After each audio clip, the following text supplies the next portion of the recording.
That being, I think we covered this in an earlier episode, but I now want it even more. I think our municipality is one of those who have banned like these old outhouses. But I mean, it is the usage as an outhouse they have banned. So I still want to build one in the corner of our land just to annoy the neighbor. The problem is I kind of like my neighbors, but yeah, it would be nice to. Or could I build an outhouse and erect that somewhere else in the middle of the night, like in a public something? Then for sure someone is gonna use it. No, it's gonna be stuck there. So. Pop-up outhouse. It's an Pop up art and installation. poop out. Yeah, yeah, a poop up. Yeah. So very briefly, and then we'll go back to all this other stuff. I'm just fascinated by this. Wikipedia is wonderful, isn't it? The Erfurt latrine disaster of the 26th of July 1184 in the German city of Erfurt. King Henry VI was conducting Hofttag, court day, with local nobility on the second floor of the building. The combined weight of the assembled attendees caused the floor of the building to collapse through the ground floor and into the latrine cesspit.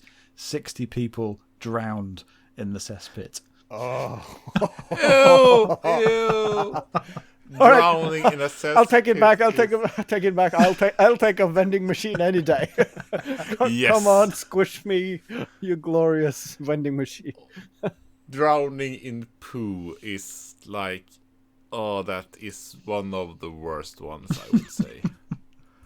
Oh God, that's so bad. I mean, the thought of, I mean, breathing in water comparatively is heaven. So, apparently drowning is very peaceful. But drowning in shit. Like the last thing, and then that's you vomit yourself to death. I feel. Exactly. I mean, I remember when I was a kid, and of course the parents said like, "Don't do that face; it might get stuck." And then when you see ghosts, at least in some movies, they tend to be an image from that exact time when they passed. If I came back as a ghost after that accident, the look on my face would be I don't have the words to describe it. The stinking ghost. Poopy hole, where you go stay in the corner. Can't sneak up on anyone, you just feel it in the air.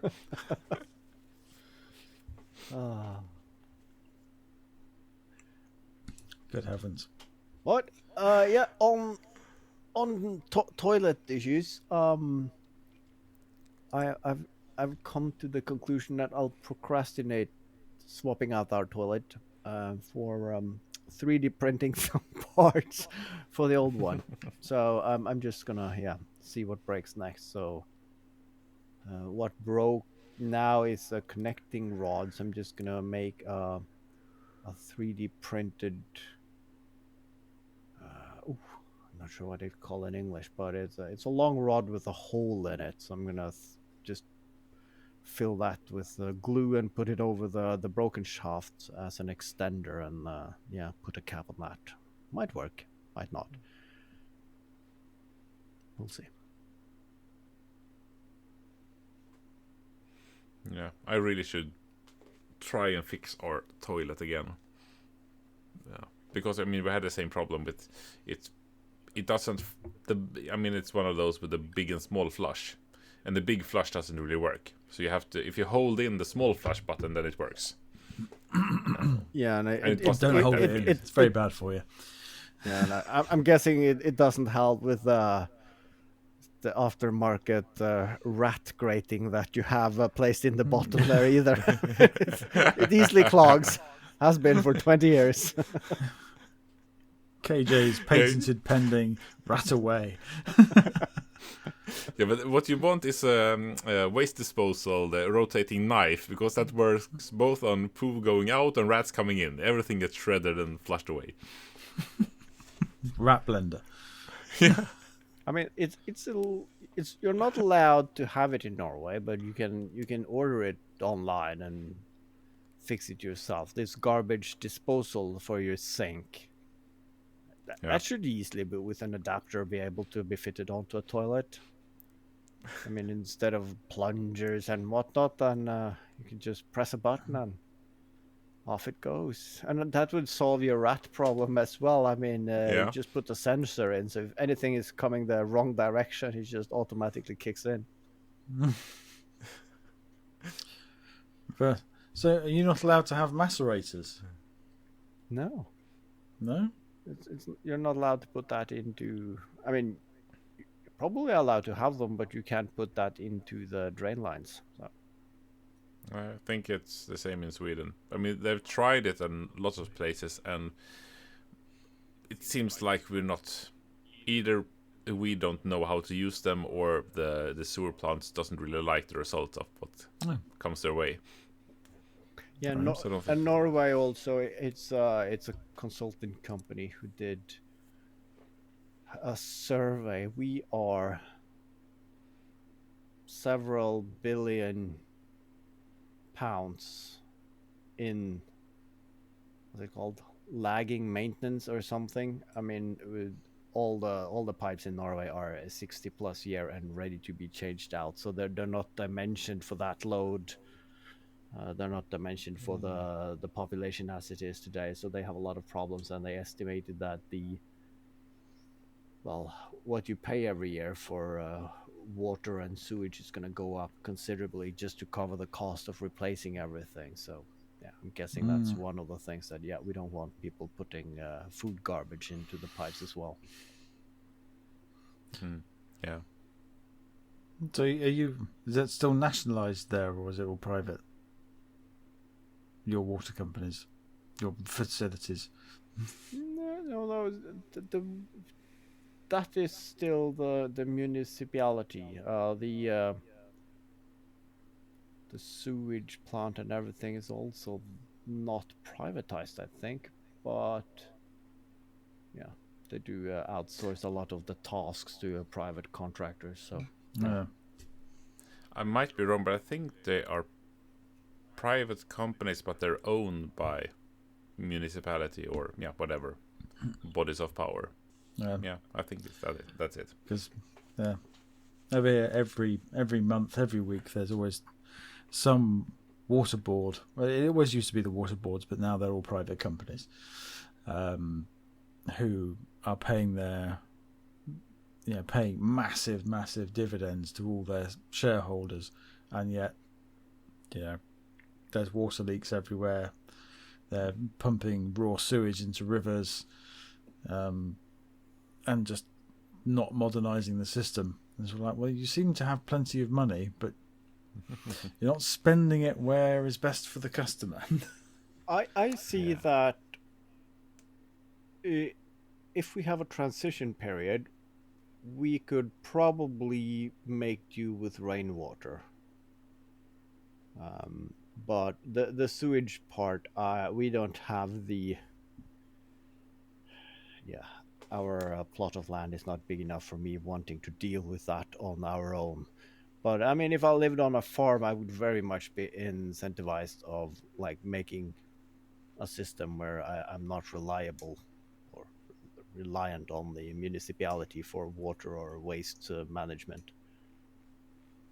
Yeah, you have a nice big reed bed sewage treatment thing. Don't know what it is, but yeah. Or a hole in the ground. That works too. Yeah. It's not fun emptying that. No, as I said, you need a big enough tank. plot of land. So when the hole is full, you dig another one, and the soil for that you use to cover the other hole, and it's in that corner of the forest that you never see or need to go, other than to dig a new hole every third year. So I'm pretty now the reed bed one is basically a pond where send everything into a pond, but it's full of reeds, and there's something magical in the in reeds which break everything down, and it doesn't smell. I don't know anything about it. I just know that it's a thing. Yeah, that's not a thing here, I think. It's just we use some infiltration parts instead, just to release some stuff, and others put it in a tank and have a lorry come and take it out from time to time. Yeah, we used to have a septic tank, and it was always a fun day when the sludge lorry turned up to pump it out. Yeah. Oh, that was a smell. Yeah, and they do all the houses as well, so it's like in the entire neighborhood that entire day. It's smells funky. Yeah, my dad did that by hand once, when he needed to fix the not the pump but the sensors in it, and it did not seem fun. I didn't help him with it. No, that's the same. I mean, we had a septic tank as well, and usually when some tradies come over, I'm always the first one to like pop over and look over their shoulders to what are they doing and so on. But the sewage guys, no, I left them alone. I just, all right, Yeah. they're out in my yard. I just waved at them in the window like, good job, guys. I just pleasantly went down and sat at my computer again. And so we come full circle. You pay someone to take care of your problem. Yeah. Yes. Some problems are worth throwing money at. Yeah. Exactly. Yeah. I want to be able to fix this myself. Do I, though? Or do I just want to pay someone to make this go away? I think I want to pay someone to make it go away. Yeah. I don't want to deal with this. That's why I'm rather happy to be connected to the water and sewage lines and just flush. My problem is gone. Yeah.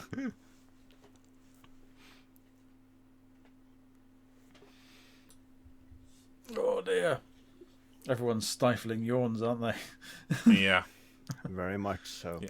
Yeah, well, I've actually been out in the field doing some field work, and I realized the wonders of mechanical advantage, because I needed to release a 10mm hex bolt, and I got a beefy hex key, but it would not move, no matter how I laid all my body weight behind it and trying to smack it as well. But then I poked around and found a 1 meter pipe and put it on as a cheater bar, and it turned like butter. It was it is so wonderful with how well things can go if you just use your brain. You turned the head straight off that bolt, but now it's another guy's problem assembling it again. I mean, that could have been it, but yeah. That hex key is now a perfectly smooth round hole. Oh, who was it? Who was it with his levers? Archimedes? Maybe.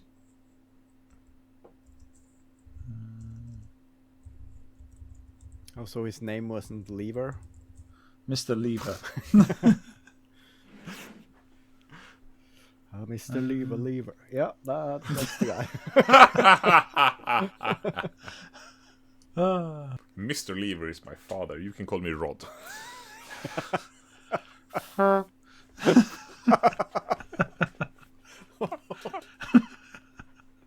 Oh, please end it here, please. Make it stop. Oh. Why? Well, we're having so much fun. Oh.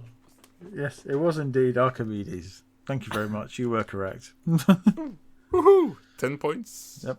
To Hufflepuff. That was the guy who had the cheater bar falling to his head while he was sitting in a bathtub, was it? Or I don't remember that. Yeah, same guy. Yeah. Yes. That's I'm gonna do a. I wouldn't call it a philosophical. I'm gonna do research the next week since I'm gonna be alone with the kids, and I'm sleep deprived. So I'm gonna do what I did a couple of weekends ago. So I think when they are going to bed, I of course usually also fall asleep because I'm just, yeah, laying there waiting for them to fall asleep. But I'm just not gonna get up again. So I'm gonna turn my days around, and that means that going to bed at 7, waking up at 5 in the morning, having 3 hours, and the question is, can I then get shit done in the workshop before the kids wake up, or am I just gonna sit and stare at the wall, drinking coffee in the early morning, watching the sunrise? But which is nice. So yeah, it's Yeah. gonna be a nice experiment. Either way, it sounds like a win to me. Yeah. Good plan. It'd be nice to have that that kind of opportunity. Yeah. Yeah. Off to the office or early morning on the weekend and risk the wrath of the residents' association. Oh, you were making a lot of noise. Yes, I know. Yeah, that's the problem though. I'm gonna be for that week. I'm gonna be late into the office, and I'm gonna leave early because I need to deliver and pick up the kids. So I probably need to compensate at one end or the other of the work days to get a full weekend. Or that can be a problem for later in the year, Haavard, to catch up on. Just the way you do it. Exactly. Exactly. Doesn't matter when I put the hours in, as long as I put the hours in the week or the year. So I'm taking 6 months off, and then I'm going to be working 24 hours a day for 6 months. The math adds up. Yeah. You'll get all my hours. You'll get all my hours. Yeah, but you only work for 1/3 of the day, so you could take 1/3 of the year off and then work for another third and then additional, so you still don't have to work 24 hours a day. Yeah, you should factor in some kind of sleep at least. So 16-hour days seem more reasonable. Yeah. Yes, very reasonable. Better than 24 at Well, least. yeah, I suppose. Yeah. I've been drinking a lot of Red Bull to stay awake for that long. That would be an interesting experiment, having like 12 people set to do the same kind of stuff, and one person works 6 hours a day, and next person works 8 hours a day, 10 hours a day, 12 hours, so on and so on, until we have the full 24, or whatever, how many people that is, and just see who will do, which one will get most done before they collapse. So I mean, it's not a nice experiment to do. No, that's why you're running the experiment and not partaking in the experiment. Yeah, Key difference. I feel like the people running that experiment was probably Germany in 1944. Yeah. But yeah, I wonder what if the sweet spot actually is 8 hours a day, or if it's something else. I must admit that the last week I've been thinking about moving to Finland. I mean, they have been talking about this for years, but now this one politician brought it up again that they want a 6-hour work week, and there was and there was some other Work day, I think, but yeah, sure. All right, then I'm not interested. I'm not moving for that, but 6 hours a week. 6 hours? Yeah. A day? And there was something else that they did. I mean, I don't remember what it was, but like, yeah, Finland is starting to look better and better. I always liked Finland, so then maybe I should just. Yeah, now I remember they wanted to try out these.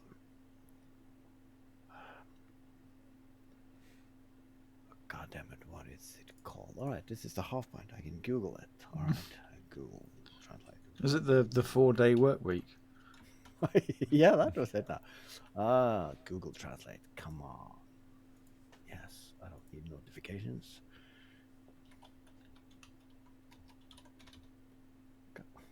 Why doesn't my...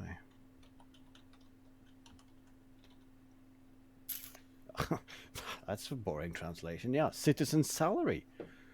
Oh. Yeah, so they wanted to try that, and they needed 1,000 volunteers to just receive a citizen salary without having to work, just to see if people still need to fill a purpose of actually doing something. So will they then do things in the community that would otherwise be someone's job? And I would easily be a part of that. I'm guessing I'm not a introverted YouTuber is maybe not the one they want to give a citizen's pay and hoping that he will contribute to the local community. But yeah, you will get some loud bangs every now and then, and a semi-funny anecdote in video form. I mean, that's community service as I see it. I mean, the interesting thing there would be the part where would everyone contribute something that the community needs? But what do all the people think that the community need? I mean, the person who really wants to be a police officer, that's probably not the guy you want policing. No.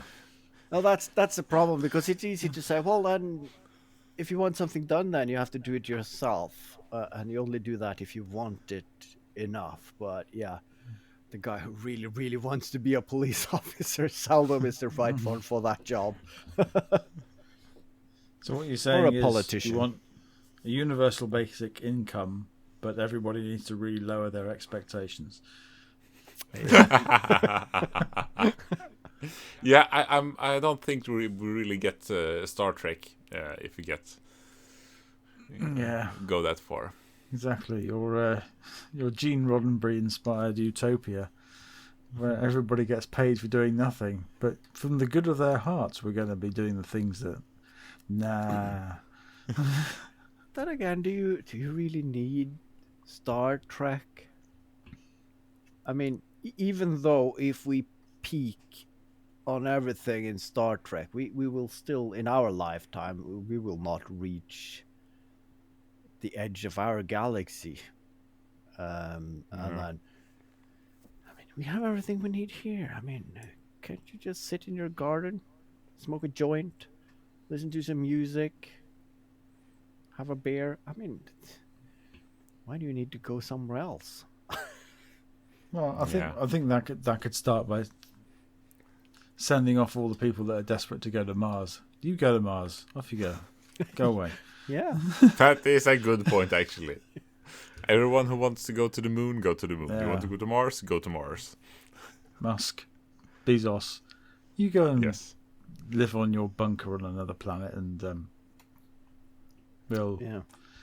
Just figure it out yourself. Don't rely on us inventing your rockets. Exactly. Oh, I'm just trying to remember it now. I'm reading Hitchhiker's Guide to the Galaxy. Oh yeah. I can't remember what was the planet they sent all the telephone sanitizers and estate agents to, wasn't it? Oh yeah, the ones who didn't feel a purpose, and then everyone died from dirty phones. Yeah.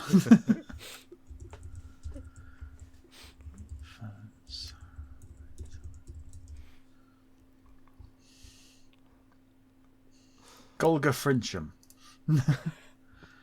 Yep, I would never have gotten that. Yeah, Golga Frincham was a planet once home to the great circling poets of Arium. Maybe link it in the show notes. Anybody who's interested in reading that. Yeah, I haven't. Yeah. I have started reading the book, but I haven't finished it yet, so I haven't gotten to that part, and I think that was left out of the movie. So yeah. It was. I remember listening to the radio show a long time ago. We had like the tapes in the car, and then there was a long period where it didn't exist. And then there's I didn't even realise there was six series of the radio show. I knew there was a fifth one, and I listened to that. I didn't know there was a sixth one. No. So I've yet to listen to that. And the old TV series is also good. It's its own thing as well. But yeah, I haven't read those books in years. Probably should. Yeah, no, I've never. They should be on the top of my reread pile. But yeah, I still have roughly a meter's worth of books on my to read pile that I haven't read A already. meter's worth. That's amateur numbers. Yeah, I know. I have That's just because I'm so crap at buying stuff, so I haven't bought all the books I would like. I have the same issue, and of course lately I've been reading 1982, and Fun times. I got a third into that book, and then I just fuck it. I just have to read the newspaper every day, and that's the same thing. It's not even fiction. It's so I really feel it's time to turn my pile around, and of course all the Narnia books and Lord of the Rings are like my go-to rereads. Those are just they pop up on semi-regular intervals, and I feel another one is coming up where I need to just escape from this world into another one, less complicated. Yeah. Yeah, and my comfort reads are always William Gibson and Terry Pratchett. Those I can go back to how many times. Yeah, I wanna start reading Terry Pratchett, but I'm also aware that he wrote a lot of books. Yes. And I mean, you don't, if as long as you don't focus on the first 5 or the last 5, I think most all of the others are bangers. So you can pick up anyone. So I don't have to read them in order. No, I mean, you can if you want to, but you really shouldn't. Because, I mean, it took a couple of books before he really got his stride. And in the latest ones, you can feel his illness coming on. So, there was Monsters Regiment is I would say the best one if you don't want a standalone one. So he's dead then. Yes. Yeah, and I've never read Lord of the Rings either. I read that when I was 15, because we all the nerds at school, we were like 8, 10 of us, just into hard rock, computer games, and fantasy. We were too many of us to bully, so that was really nice. We just strolled around and talked about music and games and books, and we all read Lord of the Rings at the same time. Yeah. It was like a book circle, going to school. That was really nice. I tried, and I just couldn't. I just couldn't get on with it. Yeah. And the same thing. There was a large clan at school who all had their massive, huge hardback illustrated copies, and they all sat around and nerded about it. And I didn't want to join that clan, but I thought, okay, I'll just see what this is about. And other people I knew were reading it. Oh, yeah. I think I got about 10 pages into The Hobbit, and I thought, I can't be bothered with this. I mean, it's an honest not for answer, me. and I wouldn't. I mean, when people are talking about the details and this and that, and they're really like conspiracy theories and like this and that, and that's a reference to that book, I could not care. It's like I just open the book and I start reading, and then all the pictures pop up as I read them. So I'm just immersed in this. It's what I imagine is taking LSD. It's just in letter form. So yeah, I don't care if I don't remember the details when I finish reading, as long as I have that. The body feels or remembers the feeling of that high. That is what I'm after. And then after a few years, you have to take another dose. Yeah, I mean, I'm kind of the same, and I'm a really sloppy reader as well. So I mean, to be fair, I was just 15 at the time, but it took me like a big part into the Two Towers book before I realized that Sauron and Sauroman were two different people. Because, I mean, Sauro something, it's a wizard guide, something, whatever, who cares? Sauro something does this, Sauro... Well, he does different things. I really don't... Oh, it's two different people. Two very, very different people. Wait, hang on a Okay, minute. yeah. This makes lots more sense, yes. Yeah. No.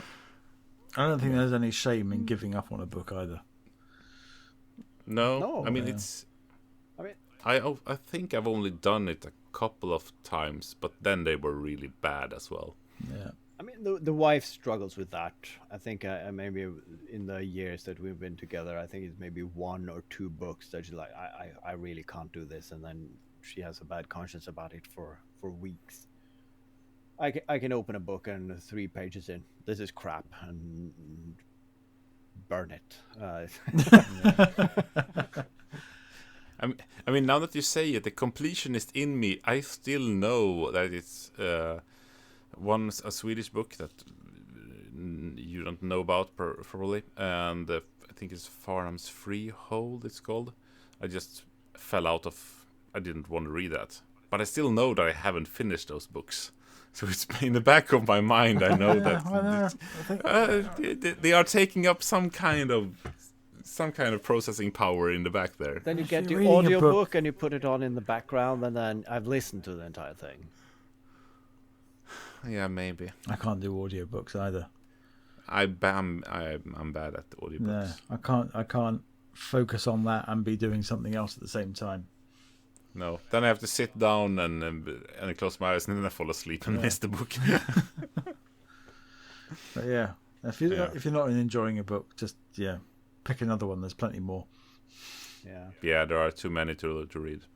Yeah. Sadly. Now, Although I did read a book years ago called what's it called? I can't remember. It's by Jasper Fforde. He's quite a funny author, and he worked on the premise that characters in books, if people don't read the books, then those characters actually die. Ah, yeah. So as long as enough people read the books, people. So Harry Potter is live and well, but some books. Yeah, Some okay. books. Yeah, that's an interesting. Yeah, those characters are real people, but if nobody reads them, then they vanish from existence. Yeah. Now, a fun anecdote, which is book related, is that one of my favorite authors. I haven't read any of his books, but I've listened to the audiobooks. It's Carl Hiaasen. Oh yeah, he's brilliant, isn't he? And one of the books, and many of these books are centered around the swampy Everglades of Florida. And the characters there, oh my god. I mean, it's hard to think that you can do a caricature of someone from there, but he really nails it. And in one of the books, a couple go on a cruise, and the guy tosses his wife overboard to kill her, but she was a decent swimmer back in her days, so she reaches shore, meets a introvert islander, and they hook up together and they plan to get back at the husband. It's a brilliant book. And I was taking my wife on a holiday. She did not know where we were going. I just said, you had to pack, we're going away for a week. And she downloaded that audiobook, so we were listening to it in the car, and I was laughing to myself because she didn't know, but I have booked a 4-day cruise along the Norwegian coast. And we were listening to this novel about this guy killing his wife on a cruise and whatnot. So of course when we checked it, like she was just looking at me, and then she was really clutching white knuckles to all the railings when we were outside. Are you going to bump me off? Is this your subtle way of telling me? Yeah. I mean, but she picked the book, not me, so. Oh. Yeah. Yeah, no, I haven't read one of his in absolutely years. I remember I loved Tourist Season and Chomp. I've read several, but I can't remember the titles now. I just googled it. Skinny Dip, I think was that one you talked about. Yeah. And I like all the titles And the thing is that when listening to audiobooks, it really needs to be the right person reading them as well. So the Yes. books that I have listened to, it's the same guy. So he have a voice that I like, and he reads in the pace that I like. But yeah, I just googled his book, and I see he has one out 2025. So that's the one. yeah. Really? Wow. Fever Beach. Yeah. Oh yeah. Fever Beach leads us in pure Hiaasen style into the depths of Florida. I'm sold. I'm gonna read this book. I don't care whatever. I mean, just know I'm gonna love it. I'm just putting on my wish list for this Christmas anything by Carl Hiaasen. So then let fate decide. Dale Figo is the only hate monger to ever be kicked out of the Proud Boys for being too dumb and incompetent. Now his already messy life is about to get more complicated thanks to two formidable adversaries. That sounds brilliant. If you like Carl Hiaasen and you like, this is just turning into the Makes Crude Mistakes book club. The book nook. My wife won't mind. If you like Carl Hiaasen and you like fantasy, then I think you'll love Robert Rankin. Robert Rankin, British author. No.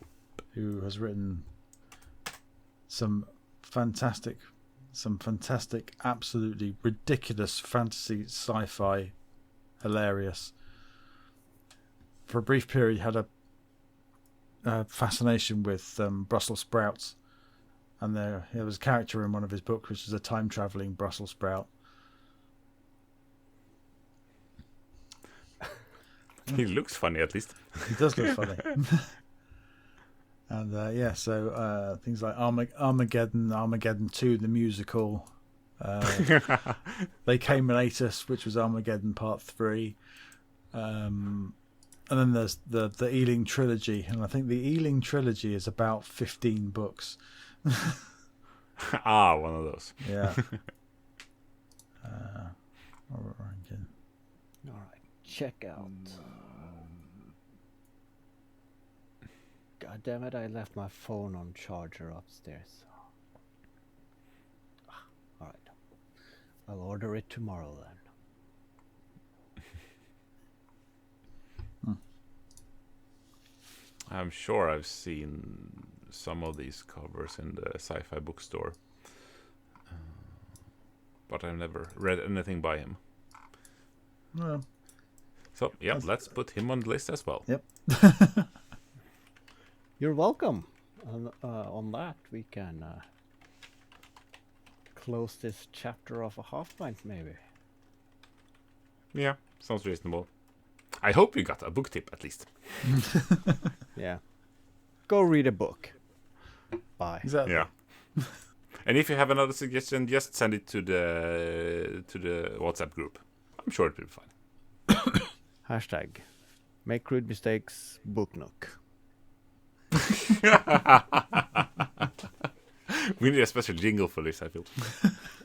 Yeah. Book Nook. The book nook. Nailed it. Okay, bye. Goodbye. Good luck.